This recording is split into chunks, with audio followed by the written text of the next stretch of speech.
All right, I saved the toughest one for last, and we'll have time then to see your wisdom. You know, this coordinated autonomy is the noun, coordinated is the adjective. So the noun is the most prominent piece of this story of the New Jersey community colleges. And autonomy, Governor Whitman put this in play, by the way. Catherine Dickno, she was a trustee at then Somerset County College. So she got this. She then became a freeholder and then governor. This autonomy works only if our boards of trustees are strong and autonomous. And right now, I'm going to go forward with this observation, even if I'm going to ask this question. Is anybody from Essex here? I didn't think so, but I would say this even if they were. The recent news out of Essex County College. That board is weakened and not autonomous. Now, it's not unique to Essex, but not many of our colleges are being written about by the New York Times, and Essex has been repeatedly in the news. That board has been very weakened and losing its independence. So what to do about that? Well, I sure wish I had the answer for you. If we had the answer, we would have shared it and promoted it a long time ago. But here are some ideas, and I'd like your take on some of these when I'm finished in a minute. What to do about that? Because frankly, if we don't figure it out, our sector is in trouble, real trouble. Because again, without autonomy, this good work can't happen.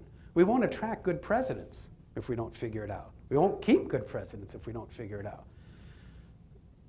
Our presidents and our trustees in an ideal world are co-leaders.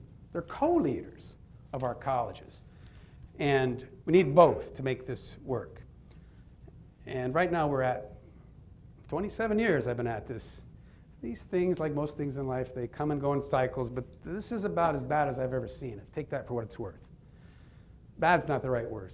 It's the most worrisome that I've ever seen it. So what to do about it? Well, number one is one of the handouts. This body, the council, did produce years ago, what do we call it there, Joe, the trustee appointment guidelines. I don't need to look at it, but you know, and it's still relevant to this day. It does tell the world what the state law says. You may not know, the state law requires a trustee selection committee. It's largely ignored. That is supposed to vet good candidates for trustees that the freeholders or county executive then appoint, with the exception of the two by the governor. That's one thing that we can become more active in talking about. Trustee training. You remember we had a bill in, we still have that bill in, Lynn, right? That would require community college trustees to have annual training. There is legislation like that for hospital boards, for school boards. It's not a panacea, but we're still at that bill, working that bill, and so that's another thing. Staggered terms of our boards. You've heard us talk about this. The law says that the terms of our trustees should be staggered. A couple come off, then they either get reappointed or not. Well, there's a flaw in that law, in that county government leaders, you know this, they've discovered that they can capture the board, so to speak, of trustees by letting, as trustees' terms expire, the law says, and there was good logic to this, they stay on the board until either reappointed or replaced, right? So this is something in state houses we like to call the law of unintended consequences. Well, what's the unintended consequence to that law? That when your term ends, Joe, you stay on until either reappointed or replaced. Well, the unintended consequence is that county executives especially seem to be onto this lately. We have 5 of our 21 with county executives. They let those roll over until they have 2 in their pocket, 4, 6, and on a Tuesday evening, they can replace half the board. It was never the intention. We've talked about possibly remedying that through law How about the composition of our boards? Does it make sense in 2017 that, with Union County College being the exception, and speak to Jim and Maggie and others as to their long history and Mary Zimmerman, but does it make sense in the year 2017 that county government appoints all but 3 of our trustees? I'm not sure anymore. That was the original statute, and it stays to this day. But if you want to make an argument based on funding, the state share right now is down to 20, 19, 18%, depending on the college, sometimes lower.